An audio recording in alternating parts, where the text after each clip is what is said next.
In Zeiten von Klimakrise, Gentechnik und künstlicher Intelligenz erleben wir beinahe täglich, wie wissenschaftliche Erkenntnisse politisch instrumentalisiert, wirtschaftlich verwertet oder moralisch aufgeladen werden.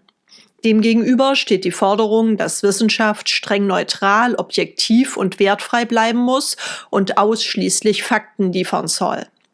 Woher das Ideal der wertfreien Wissenschaft kommt, was epistemische von nicht epistemischen Werten unterscheidet und warum Wissenschaft nie völlig wertfrei sein kann, betrachten wir in diesem Video.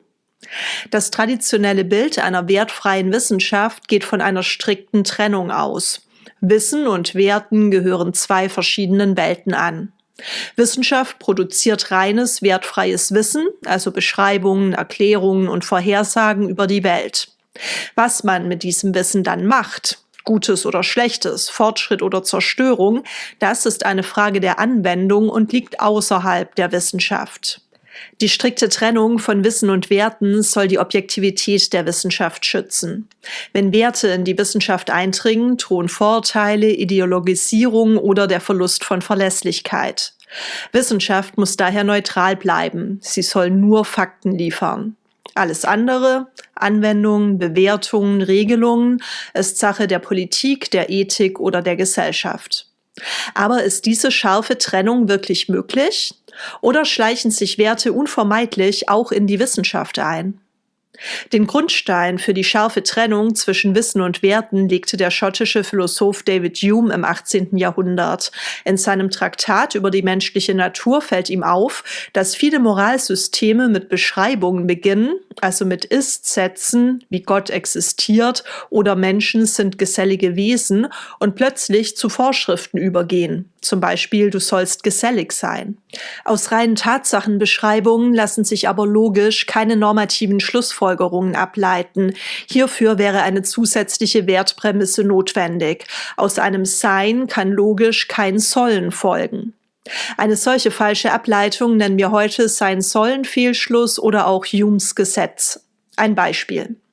Die Feststellung, die Erde erwärmt sich seit 1970 hauptsächlich durch von Menschen verursachtes CO2, ist eine Tatsache, die empirisch überprüfbar ist. Daraus folgt aber nicht automatisch, wir sollten CO2-Emissionen reduzieren. Dafür braucht man eine zusätzliche Wertprämisse, etwa, wir haben die moralische Pflicht, das Leben zukünftiger Generationen zu schützen. Oder einfacher, aus der Tatsache, mein Schreibtisch ist chaotisch, folgt nicht automatisch, ich sollte aufräumen. Hierzu wäre eine zusätzliche Wertprämisse nötig, wie zum Beispiel Ordnung ist wertvoll. Fakten und Normen sind für Hume also zwei logisch getrennte Bereiche.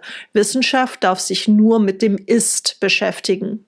Im 20. Jahrhundert verschärft der logische Positivismus diese Idee. Nur Sätze, die empirisch überprüfbar sind und damit wahr oder falsch sein können, sind sinnvoll und wissenschaftlich. Normative Sätze wie man soll die Umwelt schützen, sind weder wahr noch falsch. Sie drücken nur Gefühle, Einstellungen oder Lebenshaltungen aus und gehören daher nicht in die Wissenschaft. Ähnlich fordert Max Weber in seinen berühmten Aufsätzen zur Werturteilsfreiheit eine klare Trennung.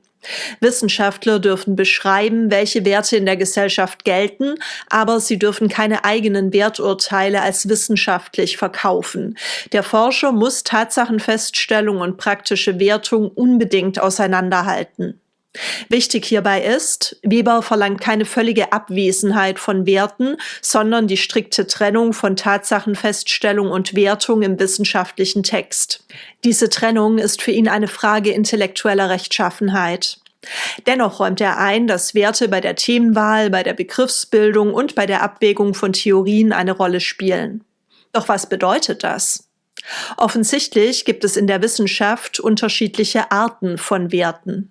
Die Unterscheidung zwischen epistemischen und nicht epistemischen Werten dient dazu zu erklären, welche Werte in der Wissenschaft legitim und unvermeidbar sind und welche potenziell problematisch. Epistemische Werte sind wissenschaftsinterne, erkenntnisbezogene Werte. Sie richten sich direkt auf das Ziel der Wissenschaft, verlässliches, wahres oder gut begründetes Wissen zu produzieren. Typische Beispiele für epistemische Werte sind Einfachheit. Eine einfachere Theorie wird bevorzugt, wenn sie die Daten gleich gut erklärt. Erklärungskraft. Eine Theorie erklärt mehr Phänomene oder erklärt sie tiefer. Genauigkeit von Vorhersagen. Breite des Anwendungsbereichs. Erklärt die Theorie viele verschiedene Bereiche. Fruchtbarkeit. Eröffnet die Theorie neue Forschungsfragen oder Experimente. Konsistenz bzw. Kohärenz mit etabliertem Wissen, empirische Adäquatheit. Diese Werte sind unverzichtbar und werden von fast allen Wissenschaftsphilosophen als legitim angesehen, selbst von Vertretern einer weitgehend wertfreien Wissenschaft. Ohne sie könnte man in Fällen empirischer Unterbestimmtheit, also wenn Daten allein keine Theorie eindeutig auswählen, gar keine rationale Entscheidung treffen. Nicht-epistemische Werte hingegen sind externe, lebensweltliche, gesellschaftliche oder persönliche Werte. Sie stammen nicht aus der Wissenschaft oder Erkenntnistheorie, sondern aus Moral, Politik, Wirtschaft, Kultur, Religion und so weiter. Solche Werte zielen nicht primär auf die Produktion verlässlichen Wissens ab, sondern verfolgen soziale, ethische, politische oder praktische Ziele. Typische Beispiele für nicht-epistemische Werte sind Umweltschutz bzw. Nachhaltigkeit, zum Beispiel mehr Förderung für Klimaforschung als für Grundlagenforschung in der Mathematik. Soziale Gerechtigkeit bzw. Gleichberechtigung, zum Beispiel Förderung von Forschung zu Krankheiten, die vor allem arme Länder betreffen. Wirtschaftliche Interessen, zum Beispiel mehr Geld für Krebsforschung als für seltene Tropenkrankheiten, weil Krebs mehr in reichen Ländern vorkommt.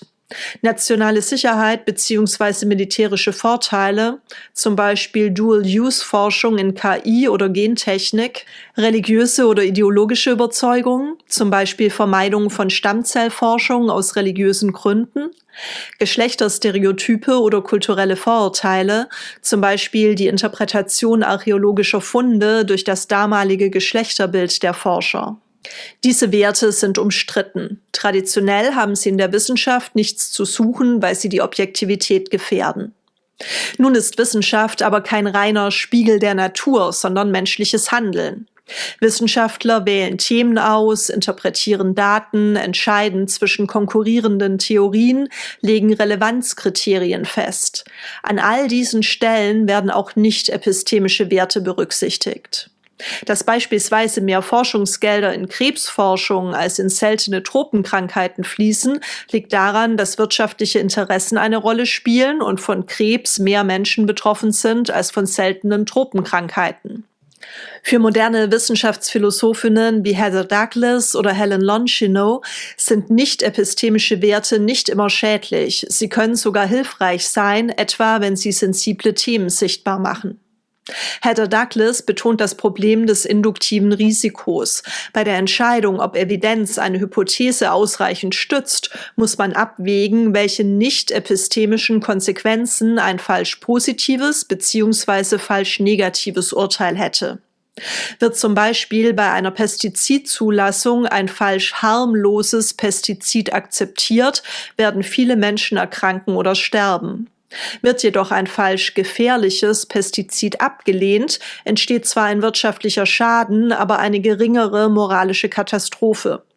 Hier müssen nicht-epistemische Werte, zum Beispiel das Vorsorgeprinzip, in die Bewertung der Evidenzstärke einfließen.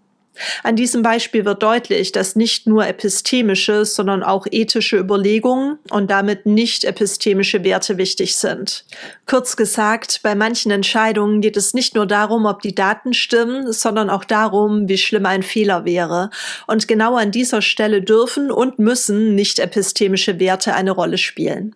Für Helen Longino entsteht Objektivität nicht durch die Abwesenheit nicht epistemischer Werte, sondern durch offenen, kritischen Diskurs in einer vielfältigen wissenschaftlichen Gemeinschaft. Entscheidend ist Transparenz. Nicht-epistemische Werte müssen offengelegt und kritisch geprüft werden, um die Objektivität der Wissenschaft zu wahren. Schreibe mir gerne in die Kommentare, wenn dich die Positionen von Heather Douglas und Helen Longino genauer interessieren. Wissenschaft ist nicht völlig wertfrei und muss es auch nicht sein.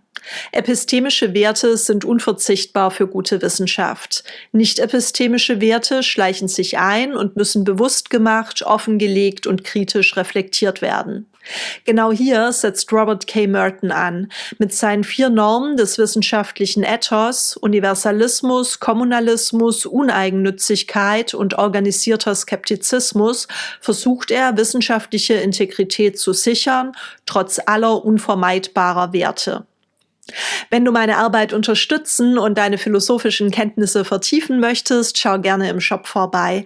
Dort findest du Zusammenfassungen, Prüfungsfragen, Unterrichtsmaterialien sowie die Skripte und Folien zu meinen Videoreihen.